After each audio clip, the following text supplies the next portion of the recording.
Hi students, welcome to the class.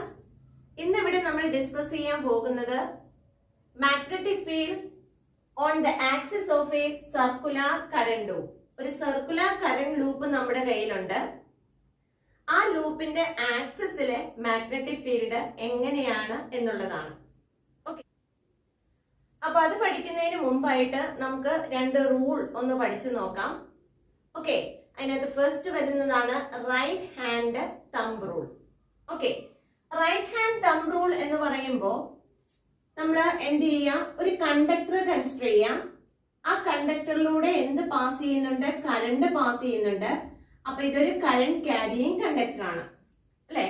ആ current carrying കണ്ടക്ടറിനെ, ഇപ്പൊ ഇത് കറണ്ട് ക്യാരിയിങ് കണ്ടക്ടർ ആണെന്ന് വിചാരിക്കുക. കറണ്ട് ക്യാരിയിങ് കണ്ടക്ടറിനെ നമ്മൾ എന്ത് ചെയ്യുക? റൈറ്റ് ഹാൻഡിൽ പിടിച്ചിട്ടുണ്ട് അല്ലെ. നമ്മൾ ഇങ്ങനെയാണ് പിടിച്ചിരിക്കുന്നത്. അപ്പൊ തമ്പ് പോയിന്റ് ചെയ്യുന്നത് എങ്ങനെയാണ്? ഡയറക്ഷൻ ഓഫ് കറണ്ട് ആണ്. തമ്പ് എന്ന് പറയുന്നത് ഡയറക്ഷൻ ഓഫ് കറണ്ടിനെയും കേൾഡ് ഫിംഗേഴ്സ് റെപ്രസെന്റ് ചെയ്യുന്നത് എന്താണ്? മാഗ്നറ്റിക് ഫീൽഡിന്റെ ഡയറക്ഷനുമാണ്. അപ്പോ curled fingers gives the direction of magnetic field and thumb gives the direction of current അല്ലെ. അപ്പൊ ഇങ്ങനെയാണ് ഇവിടെ എന്ത് വന്നിരിക്കുന്നത് അല്ലെ. ഇങ്ങനെ കേൾഡ് ഫിംഗേഴ്സ് ഇങ്ങനെ വട്ടത്തിൽ ഇരിക്കുന്നതാണ്. ഇപ്പൊ നമ്മൾ ഇങ്ങനെ മേളിലേക്കാണ് കറണ്ട് പാസ് ചെയ്യുന്നതെങ്കിൽ കേൾഡ് ഫിംഗേഴ്സ് ഉള്ളിലേക്ക് കയറി പോയിട്ടല്ലേ വരിക. അപ്പൊ ഇങ്ങോട്ടാണ് വന്നിരിക്കുന്നത് അല്ലെ.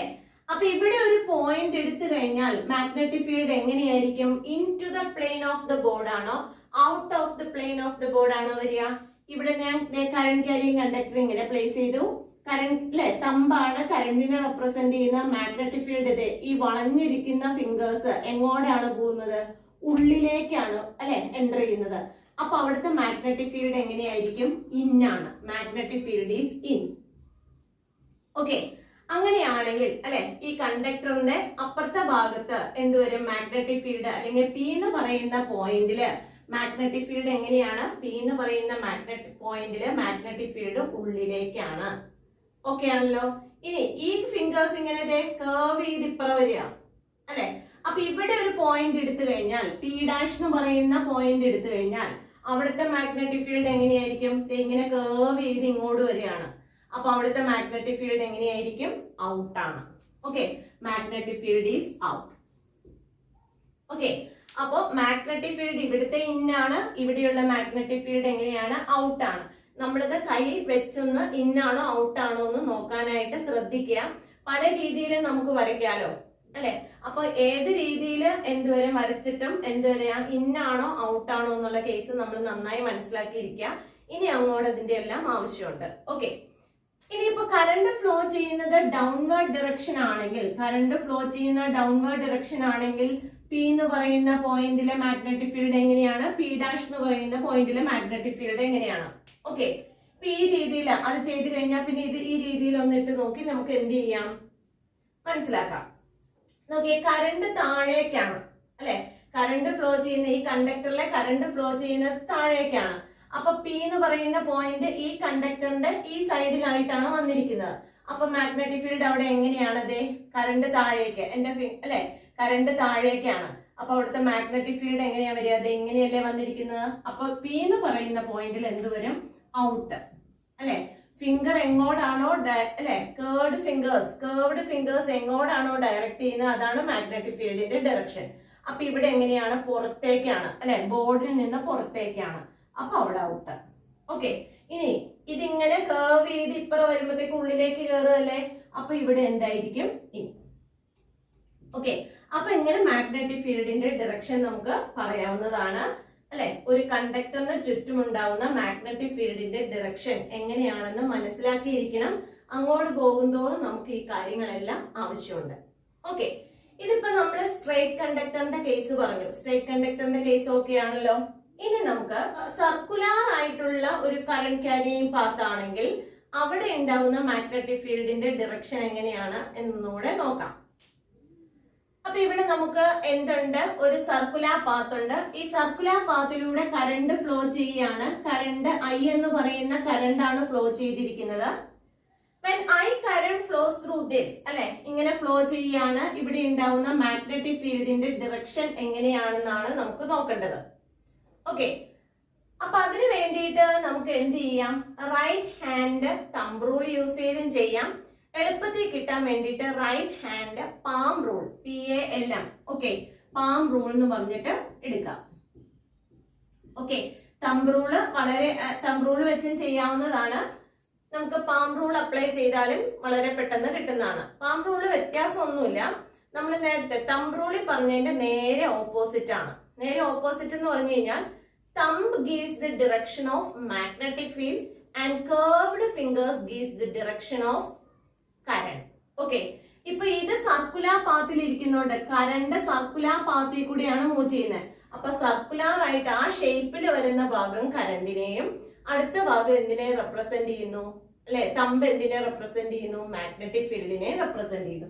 അപ്പൊ ഇതിങ്ങനെ ഒന്ന് പിടിച്ചു നോക്കാം. ആണല്ലോ, ഇപ്പൊ ഇവിടെ നിന്ന് കറണ്ട് ഇങ്ങനെ കയറി ഇങ്ങനെയാണ് വന്നിരിക്കുന്നത്. അപ്പൊ കേർവ്ഡ് ഫിംഗേഴ്സ് ഇങ്ങനെയല്ലേ ഇരിക്കാൻ പറ്റുള്ളൂ. അപ്പൊ തമ്പ് എങ്ങോട്ടാ, തമ്പ് അല്ലെ ബോർഡിന്റെ ഉള്ളിലേക്കാണ്. ആണല്ലോ, അപ്പൊ എന്ത് വരും, magnetic field is into the plane of the board, ബോർഡിന്റെ ഉള്ളിലേക്കാണ്. ഓക്കെ ആണല്ലോ, magnetic field is into the plane, magnetic field in ആണ്. ഓക്കെ, അതൊന്ന് ഓർത്തിരുന്നാ മതി. ഓക്കെ, ഇനി താഴേക്ക് വന്നാലും അങ്ങനെ തന്നെയാണ്. താഴേക്ക് വരുന്തോറും മാഗ്നറ്റിക് ഫീൽഡ് എങ്ങനെയാണ്, ഇന്നാണ്. അത് ഒരു സ്ഥലത്ത് മാത്രം നോക്കിയാൽ മതി മാഗ്നറ്റിക് ഫീൽഡ് എങ്ങനെയാന്നുള്ളത്. മാഗ്നറ്റിക് ഫീൽഡ് കേർവ്ഡ് പാത്ത് ആണെങ്കിൽ മാഗ്നറ്റിക് ഫീൽഡ് എങ്ങനെയായിരിക്കും, ഇന്നാണ്. ഓക്കെ, അപ്പൊ ഇതിപ്പോ ഏത് ഡയറക്ഷനിലാണ് കറണ്ട് ഫ്ലോ ചെയ്യുന്നത്, ക്ലോക്ക് വൈസ് ഡയറക്ഷൻ ആണ്.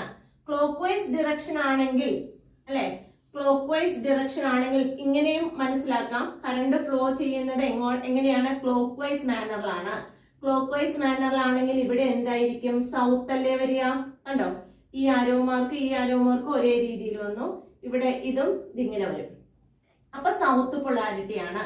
കറണ്ട് ഫ്ലോ ചെയ്യുന്നത് ക്ലോക്ക് വൈസ് ആണെങ്കിൽ അത് എന്തായിരിക്കും, സൗത്ത് പൊളാരിറ്റി ആണ്, അല്ലെ. അപ്പോ ഇവിടെ സൗത്ത് ആണ്. ഈ നമ്മൾ കാണുന്ന ഫേസ് സൗത്ത് ആണ്, അതിന്റെ അപ്പുറത്തെ ഫേസ് ഇപ്പൊ ഈ സർക്കിൾ ആണെങ്കിൽ ഇവിടുത്തെ സൗത്ത് ആണെങ്കിൽ ഇപ്പുറം എന്ത് വരും, നോർത്ത് വരും, അല്ലെ. ഇവിടെ സൗത്ത് ആണ്, ഇവിടെ എത്ര വരും, ഏതാ വരിക, പൊളാരിറ്റി നോർത്ത് ആണ് വരുന്നത്. അപ്പൊ സൗത്തിൽ നിന്ന് നോർത്തിലേക്കല്ലേ അപ്പൊ ഡയറക്ഷൻ വരിക. അപ്പോഴും നമുക്ക് എന്തെന്ന് പറയാം, ഇൻ, ഉള്ളിലേക്കാണ്. ഇവിടെ സൗത്ത്, ഇവിടെ നോർത്ത് ആണെങ്കിൽ സൗത്തിൽ നിന്ന് നോർത്തിലേക്ക്. ഓക്കെ, ഉള്ളിലൂടെ ഉള്ളത് എങ്ങനെയാണ്, സൗത്തിൽ നിന്ന് നോർത്തിലേക്ക്. അപ്പൊ എന്തോരും, ഉള്ളിലേക്ക്. ആ രീതിയിൽ നമുക്ക് വരയ്ക്കാവുന്നതാണ്. ഇപ്പൊ അവിടെ ഇന്നാണ്. ഇനി ആന്റി ക്ലോക്ക് വൈസ് ഡിറക്ഷൻ ആണെങ്കിൽ ഇപ്പൊ നമ്മൾ പറയുകയാണ് ആന്റി ക്ലോക്ക് വൈസ് ഡിറക്ഷനിലാണ് കറണ്ട് ഫ്ലോ ചെയ്യുന്നത്. ആന്റി ക്ലോക്ക് വൈസ് ഡിറക്ഷനിൽ കറണ്ട് ഫ്ലോ ചെയ്ത് കഴിഞ്ഞാൽ എങ്ങനെ എടുക്കാം, അല്ലെ, സർക്കുലർ പാത്ത് ഇങ്ങനെയല്ലേ വരിക. ഓക്കെ, ഒന്നല്ലെങ്കിൽ ഇവിടെ വെച്ച് നോക്കുക, അല്ലെങ്കിൽ ഇവിടെ വെച്ച് നോക്കുക, അല്ലെ. കുഴിവ് എങ്ങോട്ടാന്ന് വെച്ചാൽ ആ രീതിയിൽ എന്ത് ചെയ്യുക, നമ്മുടെ കൈ പിടിക്കുക.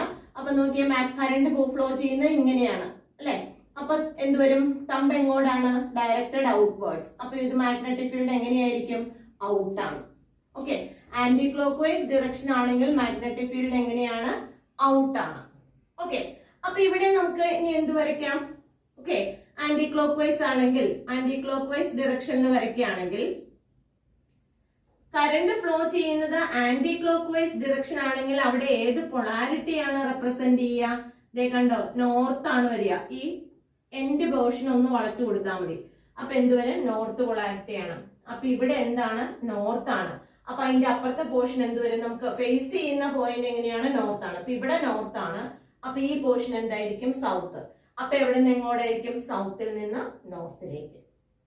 ഓക്കെ, അപ്പൊ ഉള്ളിലൂടെയുള്ള പോർഷൻ ആണ് ഞാൻ ഈ പറഞ്ഞിരിക്കുന്നത്. ഉള്ളില് ഈ കേസിൽ ഉള്ളിൽ എങ്ങനെയാണ്, ഈ പോർഷൻ നോർത്ത് ആണ്. ഈ നോർത്ത് എന്ന് കാണിച്ചിരിക്കുന്ന ഇവിടത്തെയാണ്, അല്ലെ.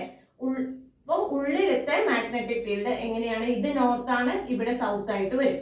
അപ്പൊ സൗത്തിൽ നിന്ന് നോർത്തിലേക്ക്. അപ്പൊ പുറത്തേക്കല്ലേ ഡയറക്റ്റ് ചെയ്യാം. ഓക്കെ, അപ്പൊ ഇത് നോർത്ത് പൊളാരിറ്റി കാണിക്കുമ്പോൾ അതെന്തോരം, ഔട്ട് ആണ്. ഓക്കെ, അപ്പൊ മാഗ്നറ്റിക് ഫീൽഡ് ഔട്ട്. ഇവിടെ എന്തായിരുന്നു, ഇവിടെ കാണിച്ചിരിക്കുന്നത് എന്ന് പറയുന്ന ഇവിടെ സൗത്ത്, അല്ലെ.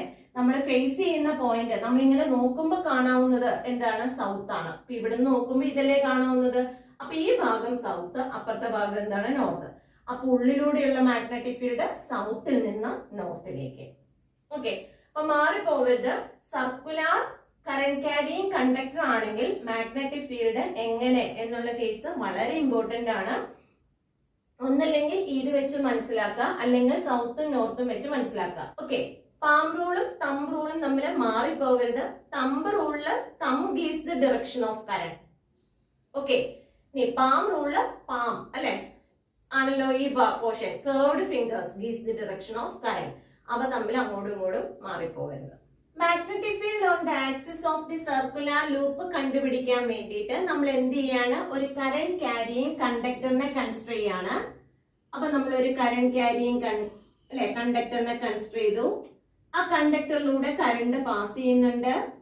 ഓക്കെ, ഈ ലൂപ്പിന്റെ കറന്റ് ക്യാരിയിങ് സർക്കുലർ ലൂപ്പ് ആണല്ലോ എടുത്തിരിക്കുന്നത്. ആ കറന്റ് ക്യാരിയിങ് സർക്കുലർ ലൂപ്പിന്റെ റേഡിയസ് എത്രയാണ്? എ ആയിട്ട് കൺസിഡർ ചെയ്തു. ഓക്കെ, അപ്പോൾ റേഡിയസ് എ ആണ്. ഐ കറന്റ് ആണ് ഈ സർക്കുലർ ലൂപ്പ് ക്യാരി ചെയ്യുന്നത്. ഓക്കെ, ഇങ്ങനെ കറന്റ് പാസ് ചെയ്യുമ്പോൾ നമുക്കറിയാം ഇവിടെ എന്താണ്? ആന്റി ക്ലോക്ക് വൈസ് ഡിറക്ഷനിലാണ് കറന്റ് പാസ് ചെയ്യുന്നത്. ആന്റി ക്ലോക്ക് വൈസ് ഡിറക്ഷനിൽ കറന്റ് പാസ് ചെയ്ത് കഴിഞ്ഞാൽ അവിടെ ഡെവലപ്പ് ചെയ്യുന്ന പൊളാരിറ്റി എന്ന് പറയുന്നത് ഏതാണ്? North polarity. അപ്പൊ ഈ പോർഷൻ നോർത്ത് ആണ്. നമ്മൾ നോക്കുന്ന ഡയറക്ഷനിൽ എന്താണ്? നോർത്ത് ആണ്. അപ്പൊ നമ്മൾ ഇങ്ങനെ ഒരു സർക്കുലർ ലൂപ്പ് എടുക്കുകയാണെങ്കിൽ, ഈ പോർഷൻ ഒരു സർക്കുലർ ലൂപ്പ് ആയിട്ട് എടുക്കുകയാണെങ്കിൽ ഇവിടെ നോർത്ത് ആണ്. അപ്പൊ ഈ എൻഡ് എന്തായിരിക്കും? സൗത്ത് ആണ്. ഓക്കെ, അപ്പൊ ഉള്ളില് ഈ കോയിലിന്റെ ഉള്ളില് അല്ലെങ്കിൽ ഈ സർക്കുലർ ലൂപ്പിന്റെ ഉള്ളിലത്തെ മാഗ്നറ്റിക് ഫീൽഡിന്റെ ഡയറക്ഷൻ എവിടെ നിന്ന് എങ്ങോട്ടാണ്? സൗത്തിൽ നിന്ന് നോർത്തിലേക്കാണ്. ഓക്കെ, അപ്പൊ എന്ത് വരും? ഇവിടെ നിന്ന് പുറത്തേക്കാണ് ഡയറക്റ്റ് ചെയ്യാം. ഓക്കെ, അപ്പൊ ഈ സർക്കുലർ ലൂപ്പിൽ നിന്ന് പുറത്ത് ഇങ്ങോട്ടാണ് മാഗ്നറ്റിക് ഫീൽഡ് വരിക. അപ്പൊ ഇവിടെ ഒരു പോയിന്റ് പി ഉണ്ടെന്ന് എടുക്കാം അല്ലെ. ഈ സർക്കുലർ ലൂപ്പിന്റെ മാഗ്നറ്റിക് ഫീൽഡിൽ ഒരു പോയിന്റ് ആണ് പി. ഫ്രണ്ടിലേക്ക് വരച്ച് നമുക്ക് ചെയ്യാൻ പറ്റാത്തത് കൊണ്ട് നമ്മൾ എന്ത് ചെയ്യുക? സൈഡിലേക്ക് വരയ്ക്കാണ്. ഓക്കെ, അപ്പോ എന്ത് ചെയ്യും? പി എന്ന് പറയുന്ന ഒരു പോയിന്റ് എടുത്തു. ആ പി എന്ന് പറയുന്ന പോയിന്റ് ഈ സർക്കുലർ ലൂപ്പിന്റെ മാഗ്നറ്റിക് ഫീൽഡിലാണ്. ഓക്കെ ആണല്ലോ. ഇനി പിയിലേക്ക് സർക്കുലർ ലൂപ്പിന്റെ സെന്ററിൽ നിന്നുള്ള ഡിസ്റ്റൻസ് നമ്മൾ എന്തായിട്ട് എടുത്തു? ആർ ആയിട്ട് എടുത്തു. R be the distance from the centre of the loop to the point P. അതും ക്ലിയർ ആണല്ലോ. ഇനി നമുക്ക് എടുക്കേണ്ടത് ഈ സർക്കുലർ ലൂപ്പ് ഇവിടെ പ്രൊഡ്യൂസ് ചെയ്യുന്ന ടോട്ടൽ മാഗ്നറ്റിക് ഫീൽഡ് ആണ്. ഓക്കെ, ടോട്ടൽ മാഗ്നറ്റിക് ഫീൽഡ് അങ്ങനെ ഒറ്റയടിക്ക് നമുക്ക് കണ്ടുപിടിക്കാനായിട്ട് പറ്റില്ല. അപ്പൊ നമ്മൾ ചെറിയ ചെറിയ സെക്ഷൻസ് ആയിട്ട് ഈ സർക്കുലർ ലൂപ്പിനെ ഡിവൈഡ് ചെയ്തിട്ട് നമ്മൾ കണ്ടുപിടിക്കും. ഓക്കെ, അപ്പൊ അതിന് വേണ്ടിയിട്ട് നമ്മൾ ഇവിടെ ഒരു ചെറിയ സെക്ഷൻ എടുക്കുകയാണ്. ആ സെക്ഷന്റെ ലെങ്ത് എന്ന് പറയുന്നത് ഏതാണ്? DL. ഓക്കെ, ആ DL എന്ന് പറയുന്ന ആ സെക്ഷൻ ഈ പോയിന്റ് പിയിൽ പ്രൊഡ്യൂസ് ചെയ്യുന്ന മാഗ്നറ്റിക് ഫീൽഡ്. ഓക്കെ, ഈ സെക്ഷനിൽ നിന്ന് പിയിലേക്കുള്ള ഡിസ്റ്റൻസ് നമുക്ക് എക്സ് എന്ന് എടുക്കാം. ഓക്കെ, ആ പോയിന്റ് പിയിൽ നിന്ന് അല്ലെങ്കിൽ DL എന്ന് പറയുന്ന ആ ലെങ്ത്തിൽ നിന്ന് പിയിലേക്കുള്ള ഡിസ്റ്റൻസ് നമ്മൾ എന്തായിട്ട് എടുത്തു? എക്സ് ആയിട്ട് എടുത്തു. ഇനി ആ പോയിന്റ് പിയില് പ്രൊഡ്യൂസ് ചെയ്യുന്ന മാഗ്നറ്റിക് ഫീൽഡ്, ആ മാഗ്നറ്റിക് ഫീൽഡ് എങ്ങനെയാണെന്ന് നമുക്കൊന്ന് ശ്രദ്ധിച്ചു നോക്കാം. നമ്മൾ പറഞ്ഞു എന്താ പറയാ? ഇതാണ് സർക്കുലർ ലൂപ്പ് ക്യാരിയിങ് കറന്റ് ആണല്ലോ. ഈ സർക്കുലർ ലൂപ്പ് ക്യാരിയിങ് കറന്റ് ഇതാണെങ്കിൽ ഇവിടെ ഉണ്ടാവുന്ന മാഗ്നറ്റിക് ഫീൽഡിന്റെ ഡയറക്ഷൻ എന്തായിരിക്കും? നോക്കിയേ, അല്ലെ ഇങ്ങനെയാണ്. നോക്കിയേ, ഇതാണ് current carrying conductor. Magnetic field എന്ന് പറയുന്നത് അല്ലെ തമ്പാണല്ലോ മാഗ്നറ്റിക് ഫീൽഡ് പ്രൊവൈഡ് ചെയ്യുക. ഇവ തമ്മിലുള്ള ആംഗിൾ എത്രയാ വന്നിരിക്കുന്നത്? 90 ഡിഗ്രി. അപ്പൊ പി എന്ന് പറയുന്ന പോയിന്റ് ഇവിടെ എവിടെയോ ആണെന്ന് പറഞ്ഞു. ഓക്കെ, അപ്പൊ ഇങ്ങനെയാണ് കറണ്ട് പാസ് ചെയ്യുന്നത് അല്ലെ. സർക്കുലർ പാത്തിലൂടെയാണ് കറണ്ട് പാസ് ചെയ്യുക. മാഗ്നറ്റിക് ഫീൽഡിന്റെ ഡയറക്ഷൻ ഇങ്ങോട്ട്. അപ്പൊ അതിന്റെ ഇടയിലുള്ള ആംഗിൾ എത്രയായിരിക്കും? 90 ഡിഗ്രി ആണ്. അപ്പൊ 90 ഈ ലൈനിന് കണ്ടോ, ഈ ലൈനിന് 90 ഡിഗ്രി വരത്തക്ക രീതിയിലാണ് അവിടെ എന്ത് കിടക്കുക? മാഗ്നറ്റിക് ഫീൽഡ് വരയ്ക്കുക. ഓക്കെ, DB എന്ന് പറയുന്ന മാഗ്നറ്റിക് ഫീൽഡ് നമ്മൾ അവിടെ വരച്ചു. ഓക്കെ, മാഗ്നറ്റിക് ഫീൽഡ് വരയ്ക്കേണ്ടത് എങ്ങനെയാന്ന് മനസ്സിലായല്ലോ. ഈ ലൈനിന് 90 ഡിഗ്രി വരത്തക്ക രീതിയിൽ വരയ്ക്കാം. ഓക്കെ, ഇനി ഈ മാഗ്നറ്റിക് ഫീൽഡ് എന്ന് പറയുന്നത് എന്താണ്, എത്രയാണ് എന്നുള്ളത് കണ്ടുപിടിക്കാൻ നമ്മൾ ബയോട്ട്-സാവർട്ട് ലോ യൂസ് ചെയ്യാം. ബയോട്ട്-സാവർട്ട് ലോ അനുസരിച്ച് dB is equal to μ0 divided by 4 pi into എന്തെഴുതാം? IDL sin theta divided by എന്ത് വരും? R square. ആർ എന്ന് പറയുന്നത് ഇവിടെ എത്രയാണ്? എക്സ് ആണ്. അപ്പൊ നമുക്ക് എങ്ങനെ എഴുതാം? X square. ഓക്കെ ആണല്ലോ. That's equal to mu0 divided by 4 into I into d l divided by x square into sine എത്ര വരും? ഓക്കെ, സൈൻ അവിടെ എങ്ങനെയാണ്? സൈൻ 90 ആണ്, 90 ഡിഗ്രിയിലാണ് അല്ലെ. ഈ ഡി എൽ എന്ന് പറയുന്ന ഈ ലെങ്ത് ഇങ്ങനെ ഹൊറിസോണ്ടൽ ഇങ്ങനെ കിടക്കാണ്. ഓക്കെ, ഈ എക്സ് എന്ന് പറയുന്ന പാത്ത് ഇങ്ങനെയാണല്ലോ വന്നിരിക്കുന്നത്. അപ്പൊ അവ തമ്മിലുള്ള ആംഗിൾ എത്രയാണ് വന്നിരിക്കുന്നത്? ആംഗിൾ 90 ഡിഗ്രിയിലാണ്. ഡി എൽ എന്ന് പറയുന്നത് ഒരു ചെറിയ ഹൊറിസോണ്ടൽ പോർഷൻ പോലെയാണ് നമ്മൾ എടുക്കുക. ഓക്കെ, ഇവിടെ വന്നിരിക്കുന്ന ആംഗിൾ എത്രയാണ്? 90 ഡിഗ്രി ആയതുകൊണ്ട് നമുക്ക് അവിടെ എങ്ങനെ എടുക്കാം? Sine 90. Sine 90 is equal to എത്ര വന്നു? 1 ആണ്. അതുകൊണ്ട് നമുക്ക് എങ്ങനെ എടുക്കാം? mu0 ഡിവൈഡഡ് ബൈ 4 ഇൻറ്റു എത്ര വരും? I d l divided by x square. ആ 90 വന്നിരിക്കുന്നത് എങ്ങനെയാണെന്നൊന്നും മനസ്സിലാക്കുക. ഓക്കെ, കറന്റ് ക്യാരിയിങ് കണ്ടക്ടർ എന്ന് പറയുന്നത് ഒരു സർക്കുലർ പാത്തിലാണ്. മാഗ്നറ്റിക് ഫീൽഡിന്റെ ഡയറക്ഷൻ അല്ലെ ഇങ്ങനെയാണ്. ഇവിടെ എവിടെയോ ആണ് പോയിന്റ് പി. അപ്പൊ എന്ത് വരും? ഇവ തമ്മിൽ എത്ര ഡിഗ്രിയിലാണ് ഇരിക്കുക? 90 ഡിഗ്രിയിലാണ്. ഓക്കെ, ആ കേസ് ഒന്ന് ഓർത്താൽ മതി. അപ്പൊ 90 ഡിഗ്രി ആയതുകൊണ്ട് d B is equal to ഇത് കിട്ടി. ഓക്കെ, ഈ ഡി ബി എന്ന് പറയുന്നത് ഒരു വെക്റ്റർ ക്വാണ്ടിറ്റി ആണ്. So it can be resolve into 2 components. 2 components ആയിട്ട് നമുക്ക് റിസോൾവ് ചെയ്യാം. ഓക്കെ, ഇവിടെ പി യുമായിട്ട് ഡി എന്ന് പറയുന്ന ലെങ്ത് മേക്ക് ചെയ്യുന്ന ആംഗിൾ ഫൈ ആണെങ്കിൽ, ഈ ആംഗിൾ ഫൈ ആണെങ്കിൽ ഈ ആംഗിൾ എത്ര ആയിട്ട് വരും? അല്ലെ, ഈ ആംഗിളും എത്രയായിട്ട് തന്നെ എടുക്കാം? ഫൈ ആയിട്ട് എടുക്കാം. ഓക്കെ, പി എന്ന് പറയുന്ന പോയിന്റ് ഇവിടെയുണ്ട്. ഓക്കെ, അപ്പൊ ഇത് ഫൈ ആണെങ്കിൽ ഡി ബിയുടെ ഏത് കോമ്പോണന്റ് ഇവിടെ പ്രസന്റ് ആയിരിക്കും? D B cos phi. ഇവിടെ ഏത് കോമ്പോണന്റ് ആയിരിക്കും? D B sine phi. Okay, അപ്പൊ ആ കേസ് നമ്മൾ എഴുതി. ഇനി ഡി എന്ന് പറയുന്ന ഈ സെഗ്മെന്റിന് നേരെ ഡയമെട്രിക്കലി ഓപ്പോസിറ്റ് ആയിട്ട് നമ്മൾ ഇതുപോലെ തന്നെ ഒരു ചെറിയ സെഗ്മെന്റ് എടുത്തു.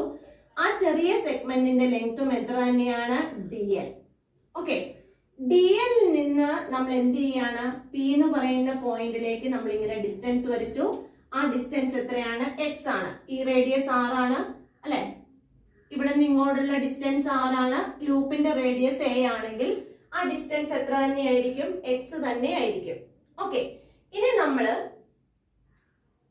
ഈ കറന്റ് ക്യാരിയിങ് കണ്ടക്ടർ ഇവിടെ പ്രൊഡ്യൂസ് ചെയ്യുന്ന മാഗ്നറ്റിക് ഫീൽഡ് എങ്ങനെ വരയ്ക്കും? ഈ വന്നിരിക്കുന്ന ഈ ലൈനിന് പെർപെൻഡിക്കുലർ അല്ലെ. അത് വരയ്ക്കുമ്പോൾ നന്നായിട്ട് ശ്രദ്ധിച്ച് വരയ്ക്കണം. പെർപെൻഡിക്കുലർ ആയിട്ട് തന്നെ വരയ്ക്കണം. ഓക്കെ, പെർപെൻഡിക്കുലർ ആയിട്ടാണ് നമുക്ക് വരയ്ക്കേണ്ടത്. ഓക്കെ, ഡി ബി പെർപെൻഡിക്കുലർ ആണ്.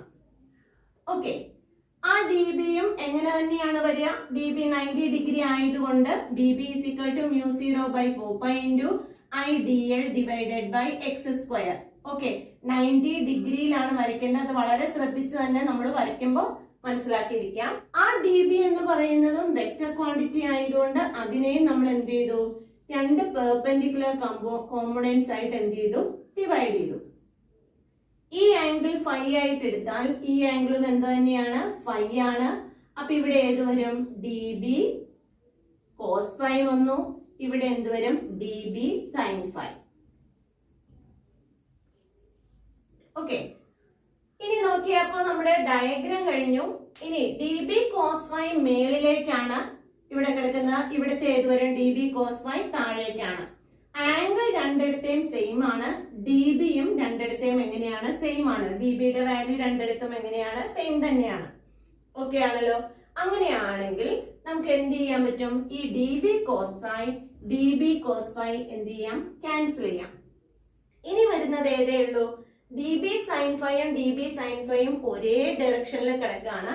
അപ്പൊ അതുകൊണ്ട് ടോട്ടൽ മാഗ്നറ്റിക് ഫീൽഡ് എന്ന് പറയുന്നത് അല്ലെ, 2 ലെങ്ത്തിന് കറസ്പോണ്ടിങ് ആയിട്ടുള്ള ടോട്ടൽ മാഗ്നറ്റിക് ഫീൽഡ്, ഞാൻ അതിനെ ഡി ബി ഡാഷ് എന്ന് എടുത്തു.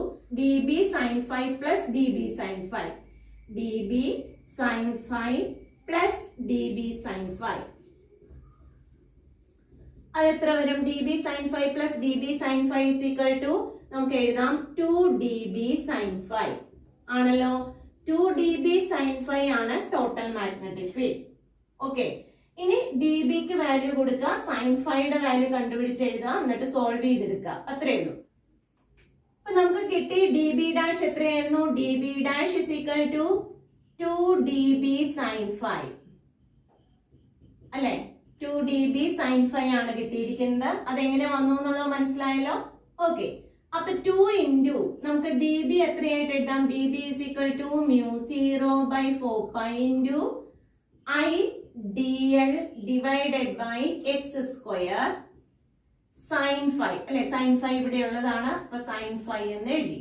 Okay, that is equal to 2 mu 0 divided by 4 pi I dl divided by x square into sin phi. sin phi എന്ന് പറഞ്ഞു കഴിഞ്ഞാൽ എങ്ങനെ എടുക്കാം? ഇവിടെ നമുക്ക് ട്രിഗണോമെട്രി അപ്ലൈ ചെയ്യാലോ. sin phi is equal to opposite side divided by hypotenuse അല്ലെ? അപ്പൊ sin phi is equal to a divided by x. Okay ആണല്ലോ? അപ്പൊ sin phi എങ്ങനെയാണ്? Opposite side divided by hypotenuse. അപ്പൊ a divided by x എന്ന് കിട്ടി. Okay, ഇനി നമുക്ക് എന്ത് ചെയ്യാം? അല്ലെ, 2 mu 0 divided by 4 pi into I എഴുതി, ഈ സ്മോൾ എ നമുക്ക് ഉള്ളിലേക്ക് എഴുതാം, dl പുറത്തെടുത്ത് എഴുതി, ഡിവൈഡഡ് ബൈ എക്സ് ക്യൂബ് എന്നാക്കി. ഓക്കെ, ഇതാണ് dB എന്ന് പറയുന്നത്. dB ഡാഷ് അല്ലെ? dB ഡാഷ് എന്ന് നമുക്ക് കിട്ടി. ഓക്കെ, ഇനി നമുക്ക് എന്ത് ചെയ്യണം? dl എന്ന് പറയുന്നത് ഈ ചെറിയ സെഗ്മെന്റ് ആണ്. അപ്പൊ നമ്മൾ അതിനെ ഇന്റഗ്രേറ്റ് ചെയ്ത് കഴിഞ്ഞാൽ ഫുൾ സെഗ്മെന്റിന്റെ കിട്ടില്ലേ? ഓക്കെ, അപ്പൊ നമുക്ക് ഇനി എന്ത് ചെയ്യാൻ പോവാണ്? ഇന്റഗ്രേറ്റ് ചെയ്യാൻ പോവാണ്. അപ്പൊ ഇന്റഗ്രേറ്റ് ചെയ്ത് കഴിഞ്ഞാൽ നമുക്ക് എന്ത് കിട്ടി? ഫുൾ അല്ലെ? ടോട്ടൽ മാഗ്നറ്റിക് ഫീൽഡ് കിട്ടി. അപ്പൊ ഇന്റഗ്രേറ്റ് ചെയ്യാനായിട്ട് B total magnetic field is equal to അല്ലെ? ഇതിനെ ഇന്റഗ്രേറ്റ് ചെയ്തപ്പോ ബി ടോട്ടൽ കിട്ടും. That is 2 mu 0 divided by 4 pi I a divided by x cube into integral of dl അല്ലെ? dl ആണല്ലോ ഇവിടെ ചേഞ്ച് ചെയ്ത് വരിക. അപ്പൊ ഇന്റഗ്രൽ ഓഫ് dl എന്ന് എടുത്തു. ഓക്കെ, നമുക്കറിയാം സർക്കുലർ പാത്തിന്റെ സർക്കംഫറൻസിനെയാണ് എന്തെന്ന് പറയാ? ഇന്റഗ്രൽ ഓഫ് dl എന്ന് പറയാം അല്ലെ? ഇതെല്ലാം കൂടെ കൂടി വരുമ്പോഴത്തേക്ക് എന്ത് വരും? സർക്കംഫറൻസ് ഓഫ് ദ സർക്കിൾ ആണ് വരിക. സർക്കംഫറൻസ് ഓഫ് ദ സർക്കിൾ എത്ര വരും? 2 pi r ആണ്, ആണല്ലോ? അങ്ങനെയാണെങ്കിൽ നമ്മളിപ്പോ ഇവിടെ എടുത്തത് ഈ ലെങ്ത് എടുക്കുമ്പോൾ കറസ്പോണ്ടിങ് ആയിട്ട് ഇവിടെ ലെങ്ത് എടുത്തു അല്ലെ? അപ്പൊ ഇവിടെ ഒരു ചെറിയ ലെങ്ത് എടുക്കുമ്പോൾ അതിന് കറസ്പോണ്ടിങ് ആയിട്ട് ഇവിടെ വന്നു കഴിഞ്ഞില്ലേ? വീണ്ടും ഇവിടെ എടുക്കുമ്പോൾ ഇവിടെ വന്നു അല്ലെ? അപ്പൊ നമുക്ക് എന്ത് ചെയ്യും? ഒരു ഹാഫ് പോർഷൻ എടുത്താൽ അടുത്ത പോർഷൻ ഫുൾ ആയിട്ട് വരില്ലേ? ഒരു 2 ടൈംസ് ഇവിടെ കിടക്കുന്നത് കണ്ടോ? ഓക്കെ, അപ്പൊ ഒരു ഹാഫ് പോർഷൻ എടുത്താൽ എന്ത് വരും? ഫുൾ സർക്കിളിന് കറസ്പോണ്ടിങ് ആയിട്ട് വന്നോളൂ. ഓക്കെ, നമ്മള് ഓരോ എലമെന്റിനും ഡയമെട്രിക്കലി ഓപ്പോസിറ്റ് ആയിട്ട് അടുത്ത എലമെന്റ് എടുത്തിട്ടുണ്ട് ഓൾറെഡി. അപ്പൊ അതുകൊണ്ട് ഹാഫ് പോർഷൻ എടുത്തു കഴിയുമ്പോൾ അടുത്ത ഹാഫ് പോർഷനും കൂടെ ഇൻക്ലൂഡ് ആയി വന്നോളൂ. അപ്പൊ അതുകൊണ്ട് നമുക്ക് ഇന്റഗ്രൽ ഓഫ് dl ഇവിടെ ഫുൾ സർക്കിൾ ഉണ്ടോ? ഇല്ല. എത്രയുള്ളൂ? പകുതി സർക്കിളേ ഉള്ളൂ. പകുതി സർക്കിളിന്റെ എത്രയായിട്ട് വരും? Pi R. ഫുൾ സർക്കിളിന്റെ സർക്കംഫറൻസ് 2 pi r ആണ്. അപ്പൊ പകുതി സർക്കിളിന്റെ എത്ര വരും? പൈ ആർ ആയിട്ട് വരും. അപ്പൊ നമുക്ക് ഇങ്ങനെ എഴുതാം, 2 mu 0 divided by 4 pi into IA divided by x cube into integral of dl എന്ന് പറയുന്നത് നമുക്ക് എങ്ങനെ എഴുതാം? പൈ ഇൻറ്റു എ അല്ലെ? റേഡിയസ് എ ആയതുകൊണ്ട് പൈ എ എന്ന് എഴുതി. ഇനി നമുക്ക് പൈ ക്യാൻസൽ ചെയ്യാം. 2 4ലേക്ക് ക്യാൻസൽ ചെയ്തപ്പോ ഒരു 2 ആയി അല്ലെ? ഇനി ഒന്ന് റീഅറേഞ്ച് ചെയ്താലോ? റീഅറേഞ്ച് ചെയ്യുമ്പോൾ എന്ത് വരും? B total is equal to mu 0 I ഇവിടെ a into a is equal to a square divided by 2x cube എന്ന് കിട്ടി. ഓക്കെ, അപ്പൊ ടോട്ടൽ മാഗ്നറ്റിക് ഫീൽഡിന്റെ ഇക്വേഷൻ എന്താണ്? mu 0 I a square divided by 2x cube. Okay, ഒന്നുകൂടെ എടുത്ത് എഴുതാണ്. B total is equal to mu 0 I a square divided by 2x cube. Okay, ഇവിടെ നമുക്ക് R അറിയാം, A അറിയാം. അപ്പൊ X എങ്ങനെ എഴുതാം? ഹൈപ്പോട്ന്യൂസ് ആണ്. ഹൈപ്പോട്ന്യൂസ് ഓഫ് ദി ട്രയാങ്കിൾ എന്ന് പറയുന്നത് എങ്ങനെയാണ്? ഹൈപ്പോട്ന്യൂസ് ഓഫ് ദി ട്രയാങ്കിൾ എങ്ങനെ എഴുതാം? Hypotenuse square is equal to base square plus altitude square അല്ലെ? അപ്പൊ X ഇസ് ഈക്വൽ ടു നമുക്ക് എഴുതുമ്പോ R square plus A square the whole raise to 1/2 എന്ന് എടുത്താൽ പോരെ? റൂട്ട് എടുത്താൽ മതിയല്ലോ അല്ലെ? റൂട്ടിന് പകരം നമുക്ക് ദ ഹോൾ റേസ് ടു 1/2 എന്ന് എടുക്കാം. അപ്പൊ ഇനി എക്സ് ക്യൂബ് ആവുമ്പോ എന്ത് ചെയ്യും? ഇതിനെ ക്യൂബ് ചെയ്യുമ്പോ ഇത്രയും ക്യൂബ് ചെയ്ത് എഴുതാൽ മതി അല്ലെ? X cube is equal to, അപ്പൊ X cube is equal to R square plus A square the whole raise to 3/2. Okay, ഇനി ആ വാല്യൂ ഇവിടെ ഒന്ന് സബ്സ്റ്റിറ്റ്യൂട്ട് ചെയ്ത് നോക്കാം. അപ്പൊ μ0 IA square divided by 2 into x ക്യൂബിന് പകരം R square plus A square the whole raise to 3/2. Okay, ഇതാണ് നമ്മുടെ ടോട്ടൽ മാഗ്നറ്റിക് ഫീൽഡിന്റെ ഇക്വേഷൻ. അപ്പൊ ടോട്ടൽ മാഗ്നറ്റിക് ഫീൽഡിന്റെ ജനറൽ ആയിട്ടുള്ള ഇക്വേഷൻ ഏതാണ്? ജനറൽ ഇക്വേഷൻ എന്ന് പറയുന്നത് total magnetic field is equal to μ0 IA square divide by 2 into R square plus A square the whole raise to 3/2. വളരെ ഇമ്പോർട്ടന്റ് ആയിട്ടുള്ള ഒരു ഇക്വേഷൻ ആണ്. അപ്പൊ നമ്മൾ അത് ഡിറൈവ് ചെയ്തു. ഓക്കെ, ഇനി നമുക്ക് അറിയേണ്ടത് ഈ പോയിന്റ് പി ഇപ്പൊ ഇവിടെയാണ് അല്ലെ? ആ പീനെ നമ്മൾ സെന്ററിലേക്ക് എടുത്തു വെച്ചു എന്ന് പറഞ്ഞാൽ ഈ പോയിന്റ് പീനെ നമ്മൾ പതുക്കെ ഇങ്ങോട്ട് മാറുന്നതോറും R കുറഞ്ഞു സെന്ററിൽ എത്തുമ്പോൾ ആറിന്റെ വാല്യൂ എത്രയായി? R is equal to 0 അല്ലെ? അപ്പൊ നമ്മൾ പറയാം P is at the center അല്ലെ? Centre of circular coil. Circular കോയിലിന്റെ സെന്റർ ആണെങ്കിൽ R is equal to എത്ര വരും? R is equal to 0. അപ്പൊ നമ്മുടെ ഇക്വേഷൻ എന്തായി മാറി? B total is equal to μ0 I A square divided by 2 into R 0 ആയി. അപ്പൊ ഇത് 0 ആണ്. A square the whole raise to 3/2. A square the whole raise to 3/2. ഈ 2ഉം ഈ 2ഉം നമ്മൾ ക്യാൻസൽ ആയി പോയി. ബാക്കി എന്തേ ഉള്ളൂ? A ക്യൂബേ ഉള്ളൂ അല്ലെ?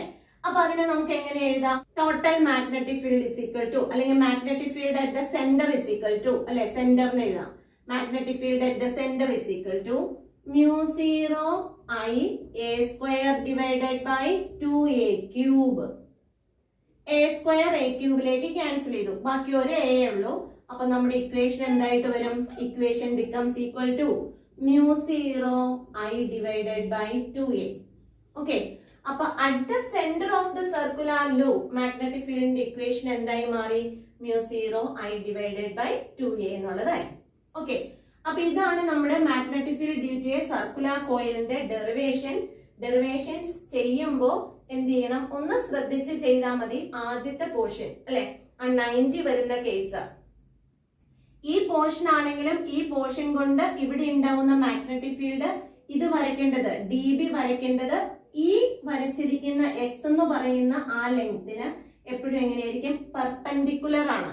കാരണം എന്താന്ന് മനസ്സിലായല്ലോ? ഇങ്ങനെയാണ് നമ്മൾ എടുക്കുക. കറണ്ട് ആന്റി ക്ലോക്ക് വൈസ് ഡയറക്ഷനിൽ പോവാണ്. അപ്പൊ മാഗ്നറ്റിക് ഫീൽഡ് അവിടെ എങ്ങനെയാണ്? പെർപെൻഡിക്കുലർ ആയിട്ടാണ് കിടക്കേണ്ടത്. കണ്ടോ? മാഗ്നറ്റിക് ഫീൽഡും ആ കറണ്ട് ക്യാരിയും കണ്ടക്ടറും മാഗ്നറ്റിക് ഫീൽഡും നമ്മൾ 90 ഡിഗ്രി ആണ്. അപ്പൊ ഇവിടെ 90 ഡിഗ്രിയിൽ തന്നെ വരയ്ക്കുക. അതൊന്ന് ശ്രദ്ധിച്ചാൽ മതി.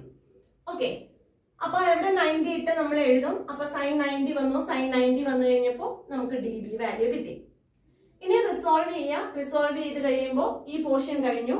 പിന്നെ ഈ പോർഷനും കൂടി എടുത്ത് നമ്മൾ ചെയ്യുമ്പോൾ DB cos θ ക്യാൻസൽ ആവും. പിന്നെ നമുക്ക് ഒരേ ഡയറക്ഷനിൽ കിടക്കുന്ന DB sin θ ആണ്. 2 DB sin θ കൂടി എടുക്കുമ്പോൾ 2 DB sin θ എന്ന് കിട്ടും. ഇനി അതിനകത്ത് DBയുടെ വാല്യൂ നമ്മൾ ഓൾറെഡി കണ്ടുപിടിച്ച് വെച്ചേക്കണം, സബ്സ്റ്റിറ്റ്യൂട്ട് ചെയ്യാം. ഓക്കെ, ഇനി സൈൻ θ എന്ന് പറഞ്ഞാൽ എന്താണെങ്കിൽ സൈൻ ഫൈ എന്ന് പറഞ്ഞാൽ opposite side divide by hypotenuse. അത് അപ്ലൈ ചെയ്യാം. എന്നിട്ട് റീഅറേഞ്ച് ചെയ്ത് വരുമ്പോൾ ഇന്റഗ്രേറ്റ് ചെയ്യാം. ഓക്കെ, ഇന്റഗ്രേറ്റ് ചെയ്യുന്നത് ആരെയാ? ലെങ്ത് ആണ് ഇവിടെ ചേഞ്ചിങ് അല്ലെ? DL ആണ് ചേഞ്ചിങ്. അപ്പൊ ഇന്റഗ്രൽ ഓഫ് DL ചെയ്യുമ്പോഴും ശ്രദ്ധിക്കണം. എന്ത് വരും? ഒരു ഹാഫ് പോർഷൻ ചെയ്താൽ ഫുൾ പോർഷന്റെ ആയി. കാരണം ഇവിടെ ഒരു പോർഷൻ എടുത്താൽ നമ്മൾ ഡയമെട്രിക്കലി ഓപ്പോസിറ്റ് വേറൊരു പോർഷൻ എടുത്തു കഴിഞ്ഞു. അപ്പൊ നമ്മൾ ഫുൾ അല്ലെ ഒരു ഹാഫ് പോർഷൻ എടുത്താൽ അപ്പൊ എന്ത് വന്നോളും, അടുത്ത ഹാഫ് പോർഷനും കൂടെ ഇൻക്ലൂഡഡ് ആയിക്കോളും. ഓക്കെ, അപ്പൊ നമ്മൾ അങ്ങനെ എന്ത് ചെയ്തു, നമ്മുടെ ഇന്റഗ്രൽ ഓഫ് ഡി എൽ എന്ന് പറയുന്ന πr ആയിട്ട് എടുക്കണം. അതെപ്പോഴും തെറ്റിക്കാറുള്ളതാണ്. ഇന്റഗ്രൽ ഓഫ് ഡി എൽ എന്ന് പറയുന്ന 2πr എഴുതരുത്, πr ഉള്ളൂ. കാരണം എന്താന്ന് മനസ്സിലായല്ലോ. ഓക്കെ, അപ്പൊ അതും കൊടുത്തു. അതും കൊടുത്തിട്ട് എന്ത് ചെയ്യാം, നമ്മുടെ ഇക്വേഷൻ എഴുതി അല്ലെ. μ0 ia² divide by 2 into r square plus a² the whole raise to 3/2 ലേക്ക് വന്നു. ഇനി നമുക്ക് r എത്രയാവണം, the point p is at the centre ആണെങ്കിൽ, അതൊരു സ്പെഷ്യൽ കേസ് ആണ്. p എന്ന് പറയുന്നത് അറ്റ് ദ സെന്റർ ആണെങ്കിൽ നമുക്ക് എന്ത് വരും, r 0 ആയി മാറും. അപ്പൊ അതിന് കറസ്പോണ്ടിങ് ആയിട്ടുള്ള മാഗ്നറ്റിക് ഫീൽഡും എഴുതാം. I think this topic is clear for you. If you like this video, please subscribe and enable the bell button. Thank you.